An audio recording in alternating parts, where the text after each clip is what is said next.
Recording. Okay. Yeah. So hello everyone. Welcome to the VR show, the show which talks about all of these major football leagues in detail. Today we are going to continue have interviews and we have Mr. Daniel Georgievski who currently plays for Western Sydney Wanderers in the A League. So without wasting much time, I would like to first thank Daniel for coming on the show. Thank you and welcome to the show. And I would like to begin by asking you, how are you and what have you been doing up to, like these days with all the pandemic that has engulfed everywhere? Well, look, we're in preseason now. We still have a month to go. So I think this year we've had this probably our third preseason, considering we had a break in March and then we had 2 months holiday where we couldn't leave our house. And then we started again to finish off the season. Then the season finished and we stop again. So it's been very interesting. I think no one will ever experience this ever in the next 100 years.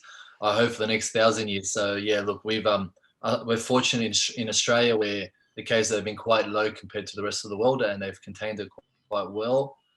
But at the same time, the life has kind of stopped in the sense of travel and football being on a regular basis and sport in general. So yeah, I think all that's pushed aside and health is number one. So the pandemic has been pretty good in this country. So I can only feel good about that. That's about it.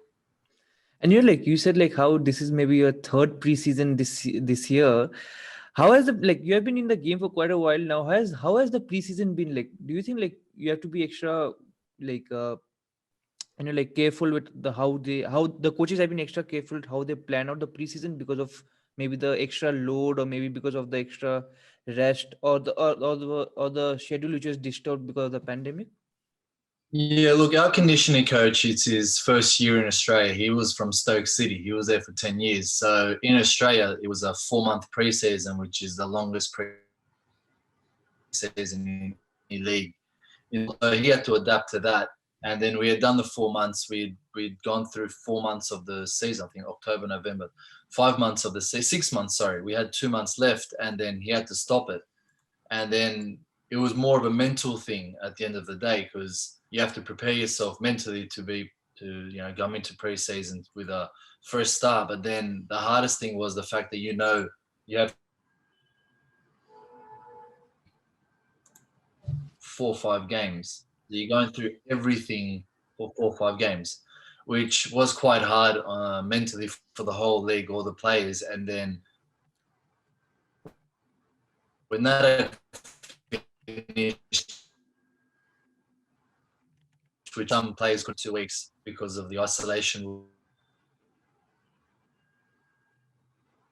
rules in each state. And yeah, it's all a mental game. And we know we start in December and end in June unless there's another massive breakout. So I think we are adapting to it, but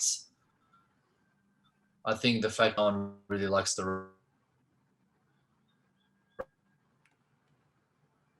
run or anything like that, Definitely, and yeah, definitely, and it makes sense because it's a new situation for everyone, I guess. Like you need to adapt. No one has planned or prepared a script for what is happening now.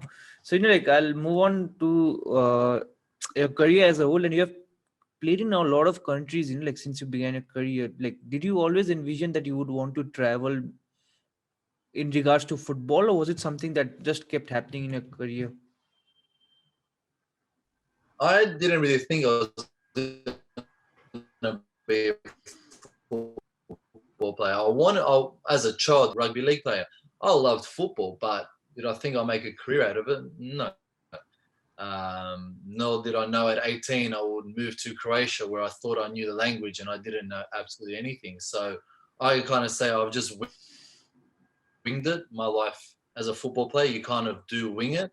I've had to make decisions without an agent, with just my pure mentally just what I need to do to make it in football. I always wanted to leave a sort of legacy and financially get screwed over, but at the same time you forget about those things and you just love the game so much. And because of that, I've traveled pretty much all over Europe because I was playing for the Macedonian national team. Considering where I'm from in Australia, where people might just go on for a holiday maybe once in 10 years, where I was doing it on a monthly basis and doing it with something that I was doing since I was a kid, which was just kick a ball around and sometimes have no idea how I do it, but it just ends up happening. So yeah, you never know what your career. I don't know if you wanted to be a journalist your whole life or whatever it'll be. It's just funny how life seems to open up a door and you just walk through it, or you don't walk through it. You just end up where you are. And uh, I'm blessed to say that I'm still a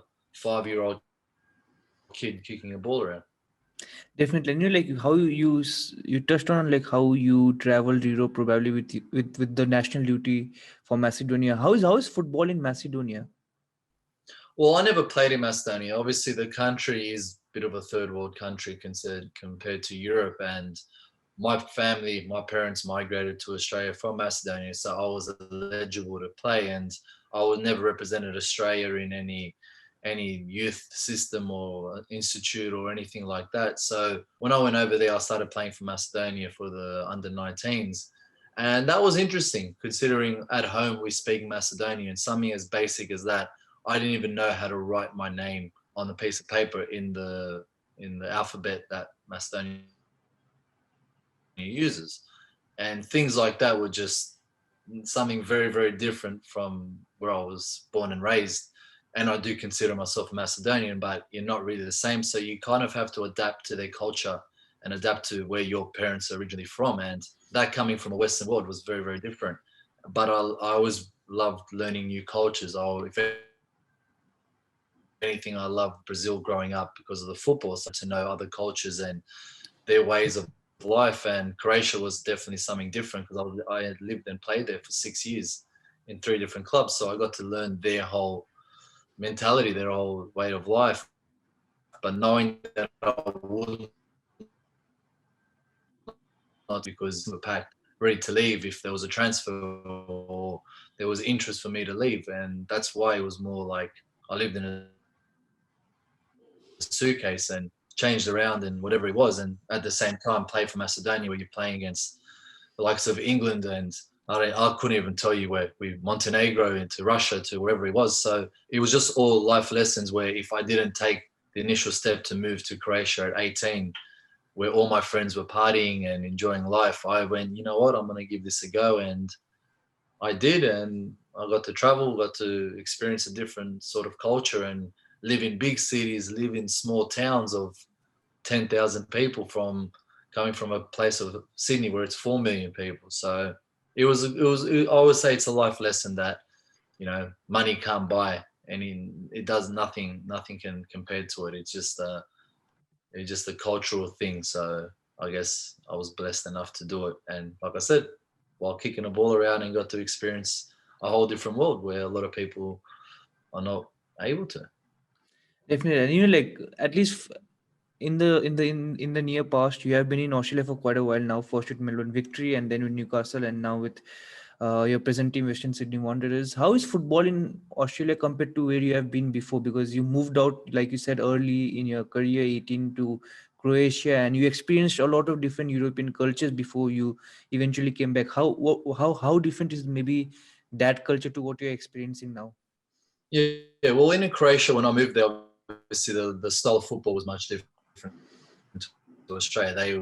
We're talking back in 2006, where it was structured compared to Australia, where Australians only knew how to run. Everyone knew Australia was just running and kick the ball long. That was the type of style Australia had back in the day, like England back in the day. So when I went to Croatia, I had to learn my left foot, right foot, tactical, all those things. And that was in Dinamo Zagreb. So at the time was Luka Modric. So those players were already evolving and got sold to all these places. So I had to learn the Croatian style of play where even some teams played slower, some played faster, more tactical, but it was a different world. And then when I moved, then I'll go playing for Macedonia, playing against countries where there's players playing in Real Madrid and all this, and they're just playing much faster. You have to adapt to the speed of the game. And then when I moved to Romania, I won the league 2 years in a row, played Europa League, knocked out Ajax, played Chelsea, and it was just the speed of the game, which I found very different when you're playing a normal league game to a cup game to Champions League game to a national team game. So you're learning all these different types of football, and I had always heard of Australia of being a little bit rough, which kind of perfected that's the top of winterish, so you last longer. Cramps, you don't have that many cramps. You don't have to worry about your hydration. All these things, Australia was just. I found it harder, and I was still playing when I went to Melbourne Victory. I was still playing for the Macedonian national team, so I flew over for a few camps, and I found it easier to play versus the likes of I don't even remember who we played then. Scotland or something like that. So playing at an international level, I found it easier than playing in Australia because the speed was so high tempo. It wasn't as aggressive as call every foul, which frustrated me. I was getting 10 yellow cards a season, which wasn't too good. But regardless of that, the speed was very, very high and at high tempo all the time. So I had to adapt to it. So I was actually quite surprised that the Australian League wasn't as easy as what I initially heard from people that watched the game. They said, Europe is much better. Well, it is much better, but Australia is not a holiday. It actually is. You have to work twice as hard because of the weather and because of the styles of play. Definitely, but generally we portray or at least is the common understanding that you have the European football as the maybe the highest quality football in the world. At least that is what is being portrayed all over the world. Do you miss playing maybe the Europa leagues that you said earlier? Do you miss those nights particularly? Yeah, of course. You look back now, which I don't like doing, but obviously doing interviews with yourself and other people in Australia, that kids that want to know how Europe was. You do miss it because it's at a time at 8 o'clock where everyone in Europe will be watching that game, and your family at home will watch it, except the people in Australia where they have to wake up at 3, 4 o'clock in the morning. So those games, just the fact of there's so much different styles, they're not just one way. It made it more exciting, I guess, and because it was colder, so you didn't mind. We have to drink I don't know how many hydrolytes and all this stuff just because.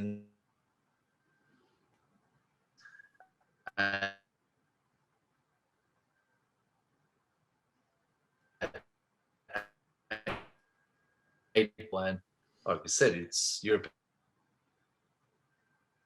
is considered the highest of the highest. It's people's players' dreams, especially from Australia, to go and try to play there. Some make it there, but they don't play. But they got to experience the life of being a footballer, of being a god in a certain country, because that's what it's like a religion in a lot of countries. And I do miss it sometimes, but sometimes I don't because you kind of don't have a life, especially when you're playing Europa League and Champions League.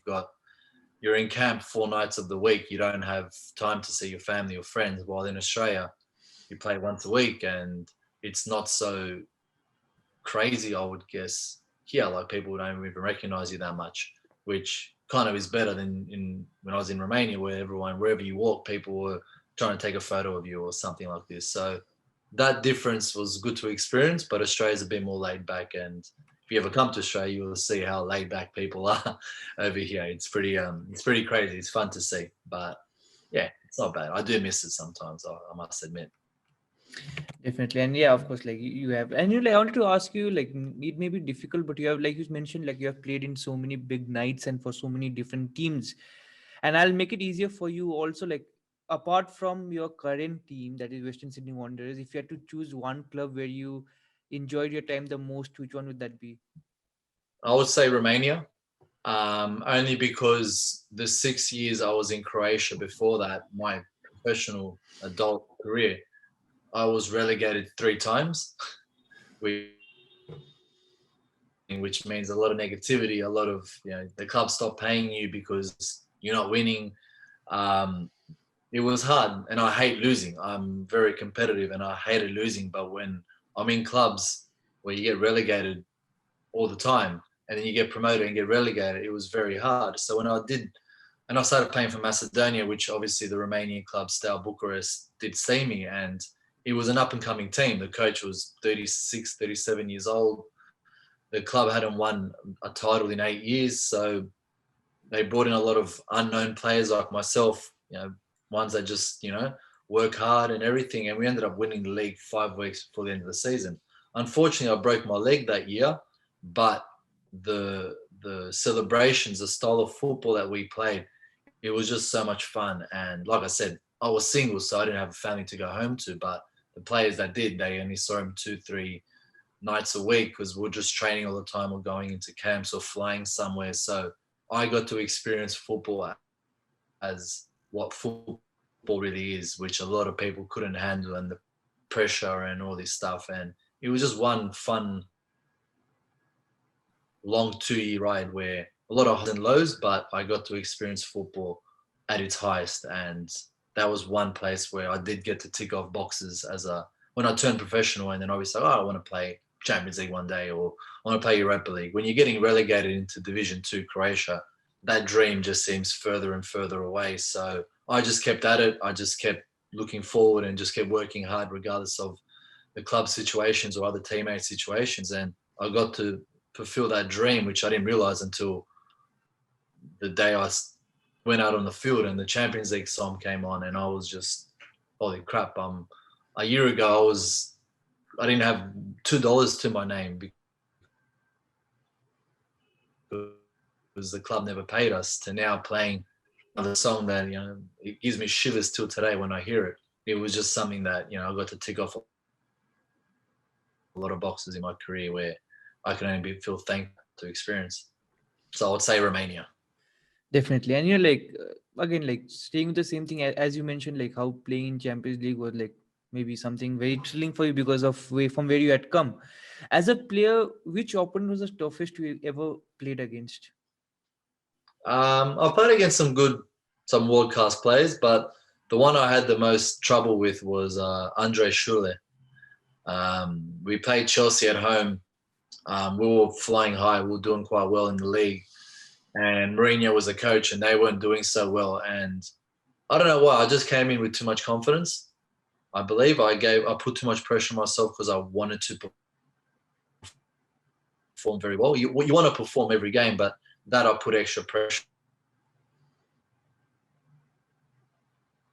And it was with him where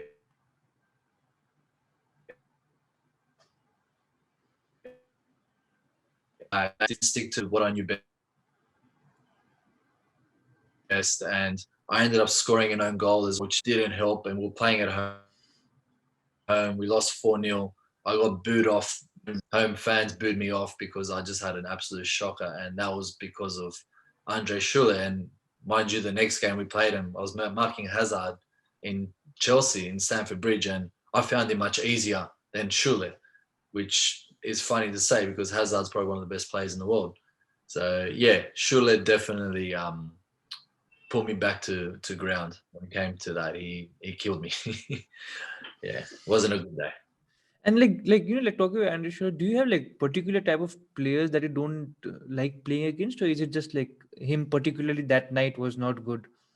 No, he was a very direct player, very direct and straight. And when you kind of doing that, you're expecting some sort of little, stop, pull back, play football structurally. That for me was easier. But when they're playing very direct, I've had 1 or 2 cases with certain players that in Australia that did that, and they got past me once or twice, which I didn't like. I don't like to, I'll drag them down and get a yellow card, whatever it is. But it was just the fact that I'm expecting them to do something more when they're just doing the base of direct running.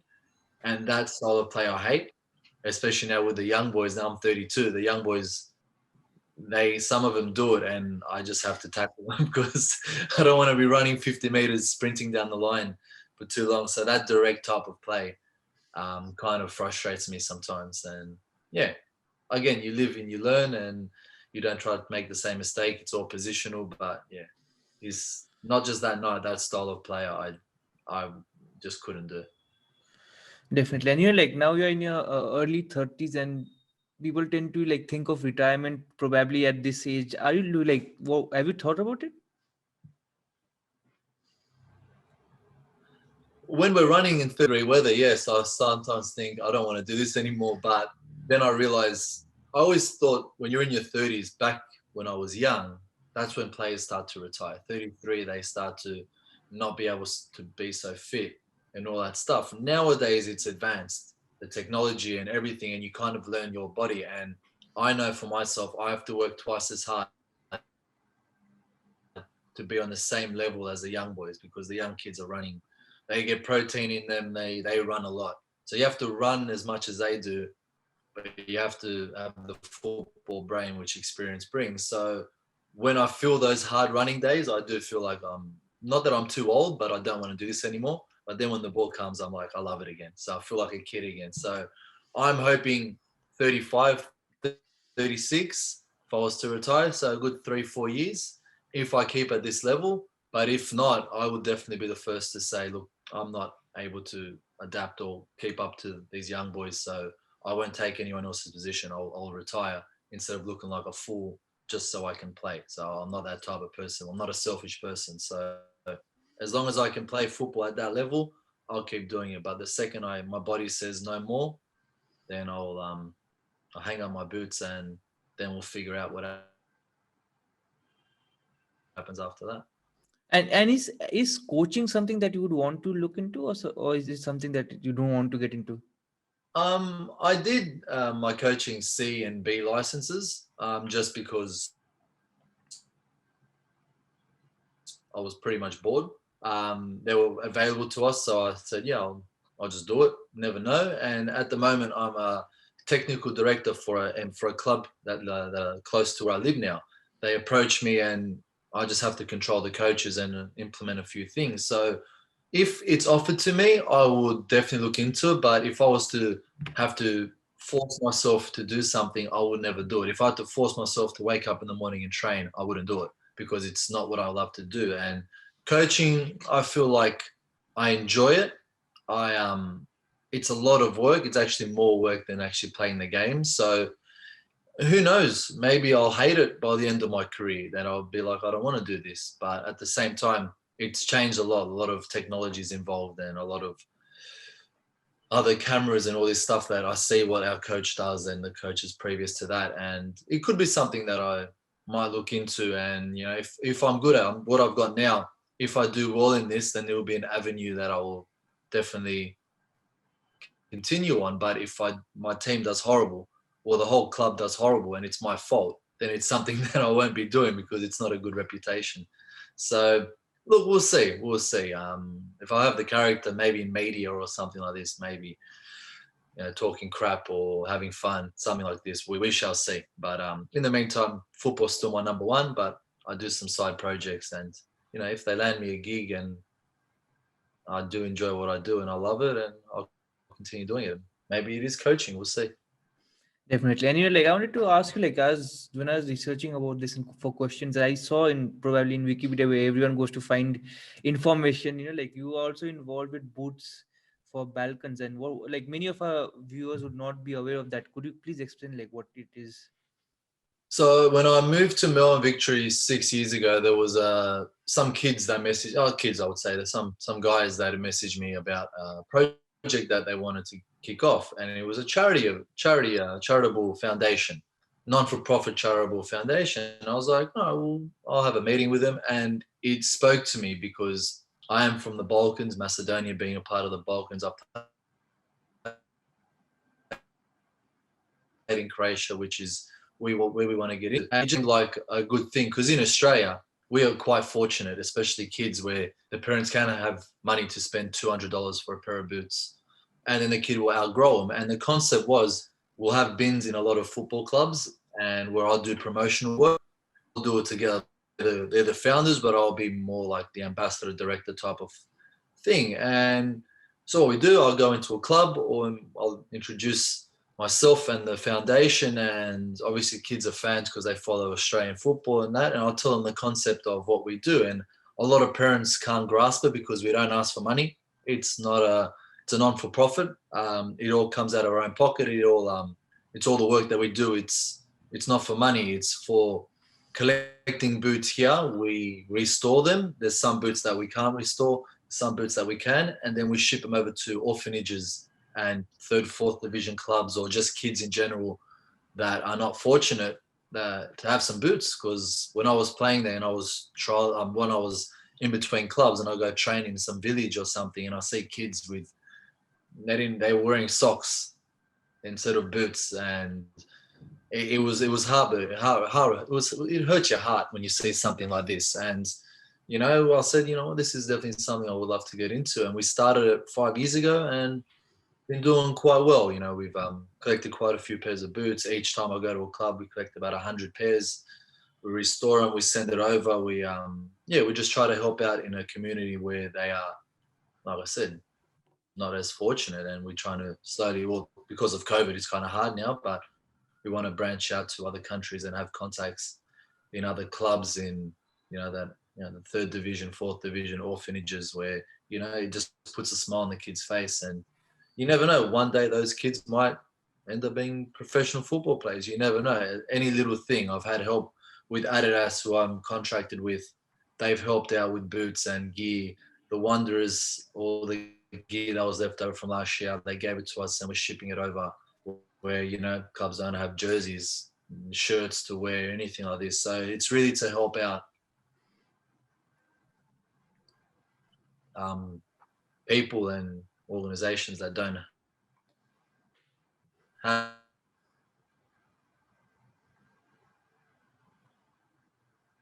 and more than happen. It's been doing.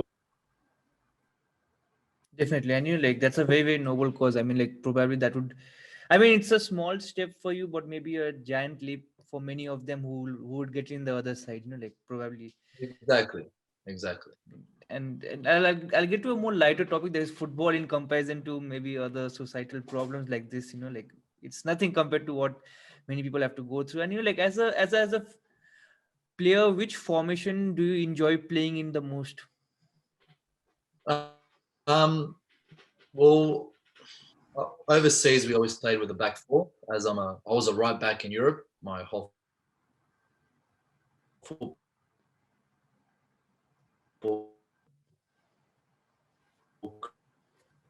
career was right back. Then I came to I'm more of an attacking player. Danny Alves was one of the players I looked up to. I loved his style. He was just because I was always happy, but he always went forward and he was attacking, and he has the engines, and it's similar to the way that I play. And the 3-5-2 definitely gets me in those positions. But like I said, I have to do a lot of running, which doesn't bother me as long as I help the team out. So I'm actually enjoying the 3-5-2 formation, but mostly my whole career we're playing with a back four, a 4-3-3 or something like that. But I'm enjoying this formation more now than I did with the back four. Definitely. And like as a defender, like would you prefer you scoring a 98-minute winner, maybe a high scoring game, or a clean sheet 1-0 win? The first one. But the goalkeeper profits from not conceding a goal, but you get the profit if you score the goal, or if your team scores the goal when you win 5-4 or something like this, because you've won the game, and that's the most important thing. It's the 3 points. So yeah, I'll say the first one. and like in when you look back in your career as from now in hindsight, like which coach or person had the biggest influence on you? I'll tell you one coach that gave me a shot. I finished up with the national. I was playing in Croatia. So I stopped playing with the under 21s. I bypassed my generation, and there was a year where I didn't play in international football. And I was in a club in Croatia where I signed. They finished third the year before. They played Europa League qualifiers, and I said, this is a club that I hold with, and financially, whatever it was, we just missed relegation, so we still stayed in the first division. The coach hated me. I don't know why. He just didn't like me. And then there was a national team coach that he fired, the first national team coach, and John Toshack, who is, if you know, a Liverpool legend. He coached Real Madrid. They got his he signed on, and I said, that's great. I had no idea, because I'd never been called for the first national team ever. And I received an email, and they said, it was a Wednesday. They said, you have to be in Macedonia on Sunday. And I was like, oh.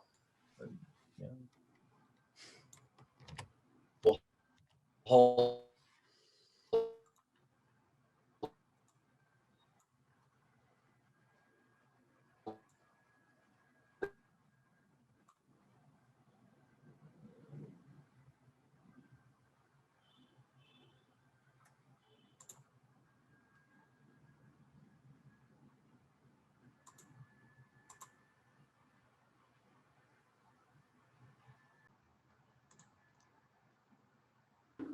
Yeah, yeah. Can you hear me?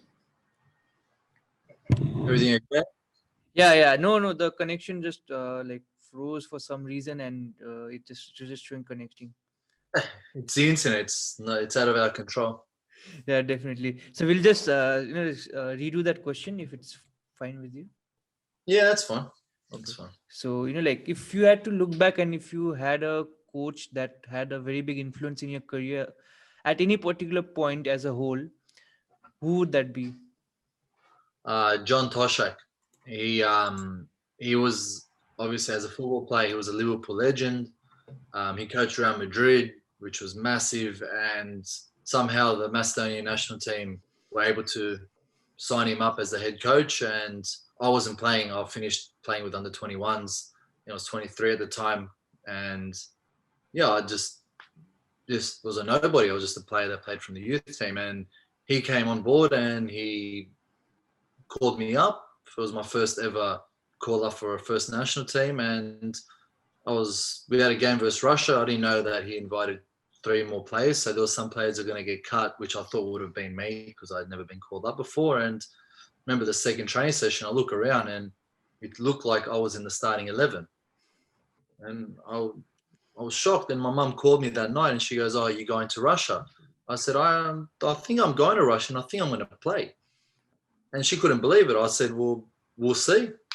And I was in the starting 11 in the first game that he took on board. He gave me a shot and I actually had a very good, I think Arshavin was the captain at the time, and I think Zverev was the left back who was in Chelsea. And I actually had a really good game and he gave me a shot. And from there, we perform as good, but he did give me that shot. And because of that, I did end up fulfilling some dreams of mine and ticking off boxes.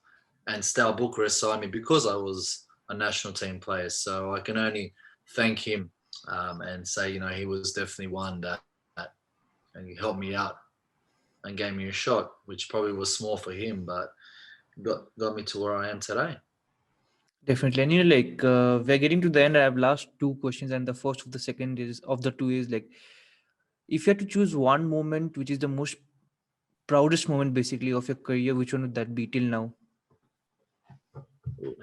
That's a very hard question. If I was to choose one moment, on a football pitch or Yeah, like if you want to, like you can give both actually, like on and off the pitch if you want. um, I would say I didn't score goals, so I can't really say I was a goal that because of me we won. No, it was none of that.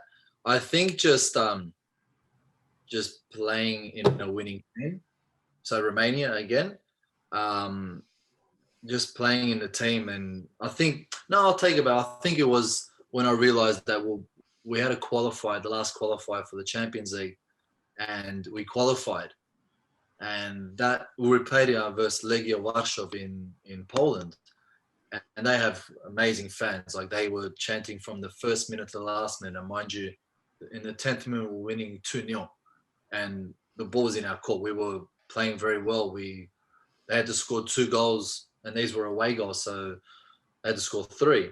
And the game ended up in the 92nd minute. They scored a goal, which was 2-2, but we qualified. And I think that final whistle was a moment that I realized I was just celebrating with my teammates. Me and the other one.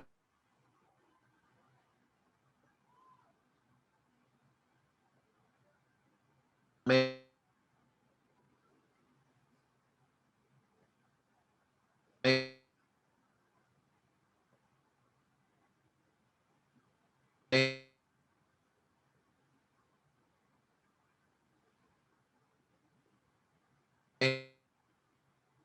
and my roommate had to go and do doping. So they grabbed the phone. Me and my roommate were stuck in a room drinking water, trying to get the limit that you have to leave. So from one of the best moments to not being able to celebrate it because of that, I reckon that was one moment where I said, so I might actually have a good career I might actually do something good out of this football career. I might actually make some money out of this. And that probably right there was something that's something that money couldn't buy or any tangible object couldn't really give you. It was just that moment of that final whistle and the Champions League song coming on was definitely something that I look back at now and be like, yeah, that was pretty cool.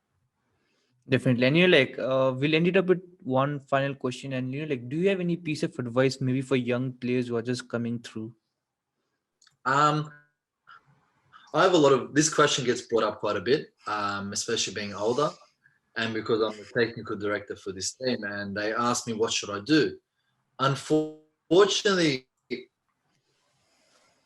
when I was their age, it was very different. The iPhone wasn't out yet. We didn't know any information that what they have now. So it's kind of hard to tell them when I was registered, because they already know they know more than me at their age. And the fact that they have so much information, you get very confused and have an expectation of football careers are like this. They never go down here. If I'm down here, I'm not a football player. And this is what is hard for them and too much information. But when it comes down to the actual football part of it, they have to switch off. And for me, it would just be like I said, if you have to do it, don't do it. If you have to go to training, don't go to training. If you have to play a game, don't play a game. You do it because you want to do it. You do it because inside you there's something better. Like I remember when I was a kid, all the ages, even until I was 18, in Australia, you can't go out until you're 18. I went out probably twice and then I moved overseas in 6 months. The feeling I would go to bed at 9 p.m. the night before a game, wake up and prepare for a game. After the game, if we won, I was on a high and I'll just stay at home and just enjoy it. If we lost, I was depressed. I hated it. I never went out. It was just something in me that it would give me more joy of winning a game or playing good in a football game than to go meet up with friends or have a coffee or go on a date or anything like this or party. Football for me was that. And that's what I think wasn't a main reason why I became a football player. But if you have that mentality of football is your number one, then give it a go. If you start to veer away, go do something else, because you have to give 110% in football. You can't come back in 10 years and say, oh, I want to do it now. No, your time has passed. If by that time, it doesn't mean you have to be professional by 18 or by 20 or 21. If you have that goal that you want to get there, do that and only that. And that'll be my advice, which will be give it 100, not 110, give it 100%. And if it doesn't work out, go do something else. But just know to yourself that you've given it 100%. That'll be my only advice for anyone. And that goes to normal life as well, not just football. Football's only because it's a short lifespan.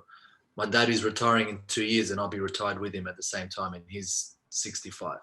So it's a very short lifespan, and that's where I think you have to give it your all. If not, don't do it.